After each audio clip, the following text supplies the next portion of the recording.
ओम नमः सिद्धेभ्य। ओम नमः सिद्धेभ्य। ओम नमः सिद्धेभ्य। नमो जनाणम। सभी को सादर श्रद्धात्म वंदन। आज ज्येष्ठ शुक्ल पंचमी का यह शुभ मंगल पावन दिवस है। जैन दर्शन के अनुसार जैसे अष्टमी चतुर्दशी शाश्वत पर्वों की श्रेणी में है, वैसे ही पंचमी तिथि को भी शाश्वत पर्व की श्रेणी में लिया गया है। तो ऐसे शुभ महान प्रसंग पर आज की जो पंचमी है, इसकी क्या विशेषता है? आज श्रुत पंचमी का दिन है, यानी आज प्रथम बार श्रुत स्कंद लिपिबद्ध हुआ था, आज वो दिवस है। तो हम पहले उसकी भी आज महिमा जानेंगे। उससे पहले जानते हैं आज का प्रसारित सोनगढ़ का संदेश। तो चलिए पढ़ते हैं पहले यह संदेश। इसमें लिखा है कि क्रमबद्ध पर्याय का निर्णय करते हुए दृष्टि द्रव्य पर जाती है, तब क्रमबद्ध पर्याय का सच्चा निर्णय होता है। पर्याय के क्रम के सामने देखने से क्रमबद्ध का सच्चा निर्णय नहीं हो सकता। इस प्रकार पूज्य गुरुदेव श्री के वचनामृत में यह आया। इसका क्या अर्थ समझना कि क्रमबद्ध पर्याय यानी जो एक के बाद एक फिक्स है, खचित है पर्याय, क्योंकि पर्याय भी तो फिक्स है ना कि इसके बाद कौन सी पर्याय आनी है। तो इस प्रकार जो क्रमबद्ध पर्याय, जो पर्याय का क्रम है, उसका निर्णय करते हुए दृष्टि द्रव्य पर जाती है, क्योंकि वो पर्याय कहाँ से आ रही है? द्रव्य से आ रही है। द्रव्य के बिना पर्याय नहीं हो सकती, अकेली पर्याय कभी नहीं होती। जैसे यदि कोई कि नहीं, बिना लहरों वाला समुद्र दिखाओ, या ऐसा हमें तो ऐसी लहरें चाहिए, इस पर समुद्र नहीं चाहिए, तो ऐसा नहीं होता। जब समुद्र होगा तो ही उसमें लहरें आएगी, है ना। तो दोनों एक दूसरे से भिन्न नहीं हो सकते, अभिन्न है दोनों। वैसे ही जो द्रव्य है, त्रिकाली द्रव्य, वो एक अखंड है, वस्तु है, मूल वस्तु है, सत्य वाली, जो हमेशा सदाकाल एक जैसी रहती है। द्रव्य गुण पर्याय से युक्त है, उसे द्रव्य कहा। तो यहाँ पर उस त्रिकाली द्रव्य की बात चल रही है कि उसी त्रिकाली द्रव्य के आश्रय से पर्याय उत्पन्न होती है। और पर्याय कैसी है? प्रति समय नई नई उत्पन्न होने वाली है, क्योंकि पर्याय एक समय की होती है। तो प्रति समय वो उत्पन्न होती है और नष्ट हो जाती है, उत्पन्न होती है और नष्ट हो जाती है। तो यहाँ पर कहा कि ऐसी वो जो प्रति समय नई नई पर्याय उत्पन्न हो रही है ना, वो भी कैसी है? क्रमबद्ध है, क्रमानुसार ही आएगी। जैसे एक के बाद दो आएगा, दो के बाद तीन आएगा, ऐसा क्रम है, अक्रम से नहीं आता। इसी प्रकार से पर्याय भी क्रम से ही उत्पन्न आती है। तो यहाँ पर कहा कि हमें उस द्रव्य पर दृष्टि रखना है, उन पर्यायों पे नहीं, क्योंकि पर्याय तो विनष्ट होने वाली है, लेकिन द्रव्य शाश्वत रहने वाला है, इसीलिए दृष्टि द्रव्य पर जाएगी। और जब इन क्रमबद्ध पर्याय का सच्चा निर्णय हो जाएगा, तो हमारी आकुलता व्याकुलता का नाश हो जाएगा। क्यों नाश हो जाएगा? क्योंकि जब अगर द्रव्य स्वभाव पर दृष्टि गई, तो त्रिकाली द्रव्य स्वभाव हमेशा अनचेंजेबल है, एक जैसा रहने वाला है। लेकिन पर्याय में कितना भी चेंजेस आ जाए, तो विश्वास किस पे है? द्रव्य स्वभाव में। जैसे सुख दुख की पर्याय आई, तो अभी सुख की आई, फिर कभी दुख आया, तो हमें वहाँ विकल्प क्यों नहीं होगा? क्योंकि जब दुख आया तो भी हमारी दृष्टि कहाँ जाएगी? उस द्रव्य दृष्टि पर जाएगी, क्योंकि जीव द्रव्य में तो दुख नाम का गुण ही नहीं है। तो जो हमें सुख दुख की अनुभूति हो रही है, वो कैसी? ना तो हमारे हर्ष करने के लिए और ना ही उसमें विषाद करने के लिए, क्योंकि दोनों ही पर्याय हैं। मेरा त्रिकाली ध्रुव तो शाश्वत ही सुख स्वरूपी ही है। तो ऐसा जब हमें निर्णय होता है, तो जो अभी वर्तमान में हम जहाँ सुख दुख की कल्पना करके जो संकल्प विकल्प करते हैं और नए आश्रय नवीन आश्रय भावों का बंध करते हैं, वहाँ से हमारी संवर चालू हो जाएगा। मतलब वहाँ से आश्रय भाव रुक जाएंगे, आश्रय भाव नहीं होंगे। कब नहीं होंगे? जब हमारी दृष्टि द्रव्य स्वभाव पर जाएगी। तो इस प्रकार कहा कि पर्याय में क्रम के सामने देखने से क्रमबद्ध का सच्चा निर्णय नहीं होता है, लेकिन सच्चा निर्णय कब होगा? जब अपने द्रव्य स्वभाव की ओर दृष्टि रखेंगे। देखिए, पर्याय के क्रम के सामने देखने से क्रमबद्ध का सच्चा निर्णय कैसे होता है? क्योंकि पर्याय कैसी है? क्षणिक है। और जो क्षणिक पदार्थ है, उसको यदि लक्ष्य करके यदि हम कोई वस्तु का निर्णय करेंगे, तो वो तो यथार्थ निर्णय हो ही नहीं सकता, क्योंकि वो तो स्वयं ही एक समय मात्र की है। तो उससे हमें यथार्थ निर्णय नहीं होगा। जो शाश्वत रहने वाला है, ध्रुव स्वभाव है, उसके आश्रय से जब हम निर्णय करेंगे तो ही यथार्थ निर्णय होगा। इस प्रकार इसका अर्थ समझना। चलिए, आज जैसे श्रुत पंचमी महापर्व का दिन है, तो इस श्रुत पंचमी महापर्व पर किस प्रकार से श्रुत हमें उपलब्ध हुआ, किस प्रकार श्रुत की लेखना प्रारंभ हुई, ये सब हम आज विस्तार से जानते हैं। भगवान आदिनाथ ने अपनी दोनों पुत्रियों ब्राह्मी जी और सुंदरी जी को, एक को सुंदरी जी को अंक विद्या और ब्राह्मी जी को अक्षर विद्या सिखाई। यानी कि चतुर्थ काल में जब आदिनाथ भगवान थे तब से ही लेखन की कला विकसित थी, लेकिन उस समय सबकी बुद्धि इतनी तीक्ष्ण होती थी कि वहाँ पर कभी लिखने की आवश्यकता नहीं पड़ी।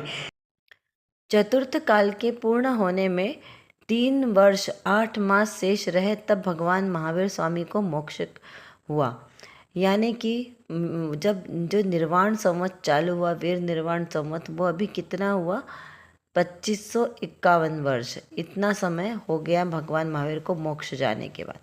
उसके बाद 3 अनुबद्ध केवली हुए, गौतम स्वामी, सुधर्माचार्य और जम्बू स्वामी। पंचम काल के प्रारंभ होने के 12 वर्ष पश्चात अर्थात पंचम काल में 20 वर्ष और 4 मास पूर्ण होने पर ये केवली हुए। फिर जम्बू स्वामी 48 वर्ष तक विहार करते रहे। इस तरह महावीर भगवान के मुक्त होने के पश्चात भी लगभग 62 वर्ष तक केवल ज्ञानी होते रहे। अंतिम केवली है श्रीधर केवली। इस प्रकार केवल ज्ञानियों की परंपरा चली और उसके बाद धीरे धीरे ज्ञान घटता गया। के बाद 100 वर्षों में जो आचार्य हुए उनके 11 अंग के साथ 10 पूर्व तक का ही ज्ञान शेष रहा। उन मुनिराजों में मुख्य रूप से थे विष्णु कुमार मुनिराज, नंदी मित्र, अपराजित, गोवर्धन और भद्रबाहु आचार्य। इस प्रकार से इन 5 आचार्यों ने श्रुत की परंपरा को आगे बढ़ाया। इसके बाद कुछ वर्षों तक यानी 183 वर्षों तक जो मुनिराज हुए उनके नाम कुछ इस प्रकार है। जो 11 मुनिराज हुए उनमें से थे विशाखाचार्य, प्रोस्टेल्य, क्षत्रिय, जयसेन, नागसेन, सिद्धार्थाचार्य, घृतसेन, विजय, बुद्धिलिंग देव और धर्मसेन। इस प्रकार से ये जो 11 मुनिराज हुए इन्होंने 183 वर्षों तक श्रुत की धारा प्रवाहित की। अगले 220 वर्षों में जो मुनिराज हुए वे 11 अंग के धारी हुए। उसमें थे क्षत्र, जयपाल, पांडु, ध्रुवसेन और कंस मुनिराज। इस प्रकार से श्रुत की धारा प्रवाहित होती रही।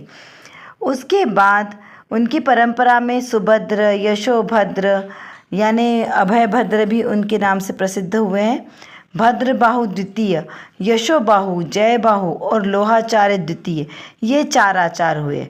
और इन 4 आचार्यों ने भी बहुत श्रुत की प्रभावना की।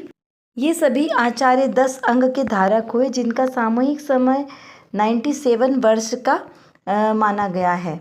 इस प्रकार कुल जो धर्म प्रभावना का वर्ष माना गया निर्वाण संवत के, वीर निर्वाण संवत के बाद 683 वर्ष पर्यंत अंग ज्ञान की प्रवृत्ति रही और उसके बाद क्रमशः ज्ञान घटता रहा। जब आचार्य भद्रबाहु के शिष्य धरसेन स्वामी को अग्राहिणी पूर्व के पंचम वस्तु के कर्म महाप्रकृति नाम के चौथे प्राभृत का ज्ञान था, इसका ज्ञान भूतबली जी और पुष्पदंत जी को दिया गया। तब पुष्पदंत जी ने 20 प्ररूपणाएँ लिखी और इसे विस्तार से भूतबली आचार्य ने 177 सूत्र श्रेणी में श्री शिटखंडागम जी ग्रंथ की रचना की। और वह दिन कौन सा था? ज्येष्ठ शुक्ला पंचमी का दिन, और जिसे प्रथम श्रुत स्कंद यानी सिद्धांत ग्रंथ कहलाइए। कहीं कहीं 2 मत आते हैं आचार्यों के, कहीं पर ऐसे प्रमाण भी मिलते हैं कि इससे पहले एक कषाय पाहुड़ नाम का ग्रंथ जो आचार्य गुणभद्र स्वामी ने लिखा वो पहले लिखा जा चुका था, लेकिन प्रामाणिक रूप से नहीं पता होने से प्रसिद्ध पहला श्रुत स्कंद शिटखंडागम जी को माना गया। क्योंकि आदिनाथ भगवान के समय ब्राह्मी जी और सुंदरी जी को जब अंक विद्या और अक्षर विद्या का ज्ञान दिया तो इससे ऐसा प्रमाणित होता है कि लिपि विद्या और लिखने की कला तो पहले से विकसित थी, लेकिन आवश्यकता ना होने से बहुत ज़्यादा रचना करने का किसी को विकल्प नहीं आया। क्योंकि लिपि तो मात्र लिखी जाती है, बोली नहीं जा सकती। बोलचाल की जो होती है जिसमें ग्रामर होती है उसे भाषा कहते हैं, और स्क्रिप्ट या फिर लिपि वो सिर्फ लिखी जाती है जिसमें ग्रामर नहीं होती है। तो इस प्रकार ब्राह्मी लिपि है, बोलचाल की भाषा नहीं होने से हो सकता है ग्रंथों को उस समय लिखने का ज़्यादा परिपाटी नहीं रही होगी। और इसके बाद में जब ज्ञान घटता गया, क्षयोपशम ज्ञान जीवों का घटता गया, इसलिए वहाँ से उसके बाद में लिखने की परंपरा चालू हुई। यह जो प्रथम श्रुति स्कंद लिखा गया श्री षटखंडागम जी, इसके रचयिता आचार्य देव पुष्पदंत व भूतबली भगवंत को कोटि कोटि वंदन। इस ग्रंथ की रचना विक्रम की दूसरी शताब्दी में हुई, ऐसा विद्वानों का मत है। यह कोई एक धारावाहिक अखंड ग्रंथ नहीं है, परंतु इसके 6 खंड के 12 अंग के अलग अलग पूर्व के विषयों से बना हुआ एक ग्रंथ है। इसीलिए यह 6 खंडों का एक षटखंडागम नामक ग्रंथ बना है। इस प्रथम श्रुति स्कंद की रचना सर्वप्रथम ज्येष्ठ शुक्ला पंचमी को पूर्ण हुई। वह इसी दिन चतुर्विधि संघ ने माँ जिनवाणी की बहुत ही भाव विभोर होकर पूजा भक्ति की। तब से यह दिन शुद्ध पंचमी के रूप में मनाया जाता गया है। इस षटखंडागम जी ग्रंथ में आत्मा व कर्म के निमित्त नैमित्तिक संबंध से आत्मा की विविध अवस्थाओं का आत्मा का ज्ञान होता है और एक विस्तार से लंबी श्रृंखलाबद्ध तरीके से कर्मों की किस प्रकार से प्रकृतियाँ, किस प्रकार से उनका अनुभाग स्थिति अनुभाग बनता है, कैसे वो संक्रमित होते हैं, कैसे अपकर्षण होता है, ये सब पूरी विस्तार से प्रक्रिया को बताया गया है। ऐसे सिद्धांत ग्रंथों का हेतु व स्वाध्याय का फल सम्यक ज्ञान चंद्रिका के अनुसार अज्ञान का विनाश, सम्यक ज्ञान की उत्पत्ति, प्रति समय अनंत गुणी गुण श्रेणी निर्जरा होना, तदुपरांत बाह्य अभ्युदय और निःश्रेयसता की प्राप्ति होना है। यहाँ पर सिद्धांत का अर्थ क्या समझना। सिद्धांत ग्रंथ तो जो अनंत धर्मात्मक वस्तु जिसकी सिद्धि होती है वह सिद्धांत है। सिद्ध प्लस अंत यानी सिद्धांत। सिद्ध दशा है जिसका अंत, इसे चारों अनियोग रूप से सिद्धांत कहा जाता है। तो ऐसे जो सिद्धांत ग्रंथ हैं वे सिद्धांत ग्रंथ बहुत ही विनय के साथ, शुद्धि के साथ पठनीय है।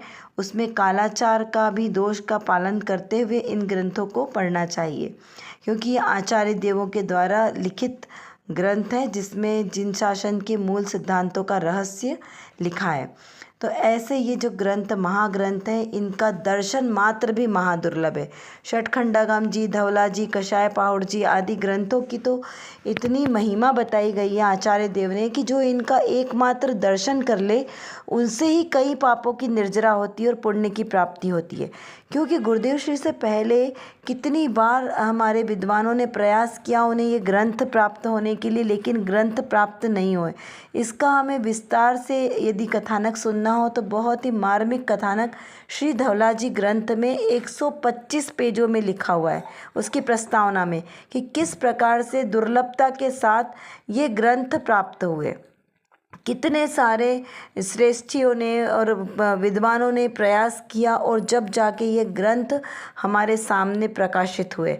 और इसे पहले भी सामूहिक नहीं पढ़ा गया, इसे बहुत ही गुप्त रूप से पढ़ा जाने लगा था। गुरुदेव श्री के सामने भी गुप्त रूप से ही पढ़ा जाता था, क्योंकि आम सभा में पढ़ने के योग्य क्यों नहीं कहा। इसमें लिखा है ना कि ये आम श्रावकों को पढ़ना नहीं चाहिए। क्यों? क्योंकि इसकी भाषा है वो बहुत ही सूक्ष्म है, और सूक्ष्म और सिद्धांतिक भाषा होने की वजह से आम जनों को ये समझ में नहीं आएगी, और उससे यदि उन्होंने छल ग्रहण किया तो उससे उनका अहित ही होगा, हित नहीं होगा। इसलिए यह कहा कि जो विशेष बुद्धि वाले जीव हैं वे ही इसे पढ़े। लेकिन इसका ये मतलब नहीं है कि किसी को पढ़ने योग्य नहीं है, पढ़ना नहीं, जिससे कुछ आपका नुकसान हो जाएगा। ग्रंथ जिनवाणी माता हमेशा नुकसान नहीं कराती, हमेशा हमारा भला ही चाहती है, चाहे आपकी लौकिक माता हो चाहे जिनवाणी माता हो। माँ कभी अपने बच्चे का अहित नहीं करती। हाँ, अगर बच्चा अपनी माता के दिए संस्कारों को सही रूप से ग्रहण ना करे तो उसका अहित हो जाता है। वैसा ही यहाँ पर भी इसको लगाना। तो चलिए, इस प्रकार आज हमने श्रुत पंचमी पर्व का महत्व समझा। अब देखते हैं आज की रत्नकणिका में कौन सी विशेष बात यहाँ पे लिखी है। यहाँ पर एक मुमुक्षु ने प्रश्न किया है कि आत्मा में अरहंत और सिद्ध की पर्याय बंडल लगाकर रखी है। क्या प्रश्न है? कि आत्मा में अरहंत और सिद्ध की पर्याय बंडल लगा के रखी है, यानी कि अंदर है स्वभाव रूप में अरहंत और सिद्ध की अवस्था आत्मा में सदाकाल विराजमान है। तो यहाँ पर उसका समाधान करते हुए कहा कि हाँ, बंडल लगा कर रखा है, खोले इतनी देर है। बंडल यह कागज के बंडल ऐसे भी नहीं कि अंदर पड़ी ही पड़ी प्रगट प्रगट सत स्थिर सदा स्थिर शाश्वत बिंब अंदर अरहंत सिद्ध पद पर्याय आत्मा में पड़ी ही है।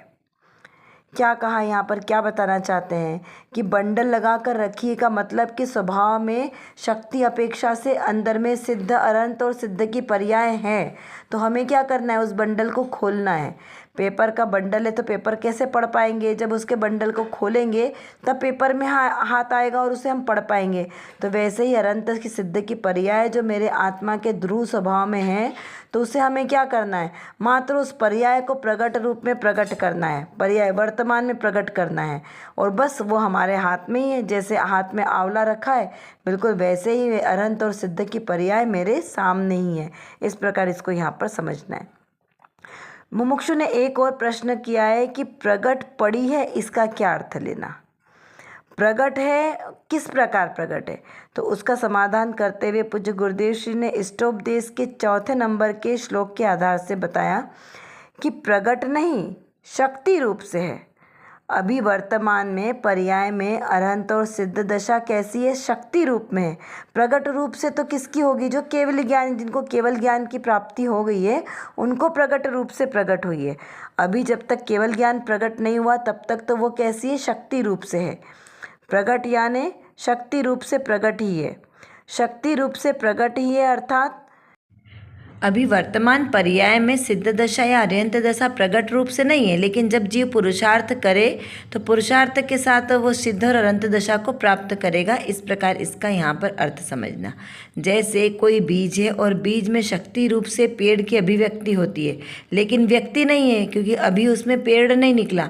लेकिन जब उसे भूमि में डाला जाएगा और उसका अंकुरण होकर वो बड़ा बनेगा, तब वो वृक्ष रूप से फलित होगा।